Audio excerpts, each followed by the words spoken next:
Puga mi sa sunset.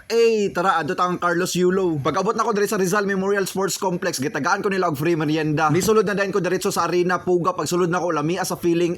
Grabe kabugnaw sa ilang aircon, tapos libre lang pag sa tanan nga niadto diri. While nagaparade pa sila kaloy dito sa Luneta banda, kami diri sa arena gahulat nga maabot sila, tapos na may live telecast na ginapakita sa LED wall to keep us updated. Perte lagi kada ko sa LED wall, mura boy kagatanog IMAX na sine. Gignan ko na akong operator na, boss pwede ba nga Deadpool and Wolverine ang yung pa-play while gahulat kang kaloy. Tapos naingon siya sa kuha og kinsa man kadong para magbuot-buot diri uli dito sa inyong bukid. Ouch, sakita po nimo makastorya koloy. Ayaw ana ba kay bata pa ako. Diri sa arena ang last stop sa parade nila kaloy para salubungon sila sa mga tao. Puga pag-abot lagi ni kaloy, grabe ang syagit sa mga tao, ni uyog ng arena. Pero honestly dili man gid si kaloy akong tuyo, diri si Chloe man gid akong ginapangita. Nakita gid ako si Chloe naga-TikTok siya dito sa likod, pero dili na makaig-zoom in kay grabe kang ngit-ngit. Pero bisa grabe kang ngit-ngit, pag kita na ko siyang puti na paa ni hayag gid ang pananaw. Grabe gid ka overwhelming ang mutanaw Heroes Welcome Parade kay panagsala man gud mahitabo, once in a lifetime lang kayo ni ba. And I am so grateful because I am one of the people who get to watch it live in person. Wala gid ko na expect ba na makita na ako si Chloe in person. Bahalag layo basta importante nakita na ako si Chloe. Ay stay si Chloe di ay. Pag humanog program, grabe ang confetti, murag nag-champion sa NBA. Nisyagit pod ko og Loy, balato pod diha, ako na lang tong kondo nimo sa Mega World kay wala ba ako balay karon. Grabe pod Chloe oy, wala man kay kaluoy panghatag pod. Unya unsaon man ni Loy, dire na lang tataman kay nana akong train.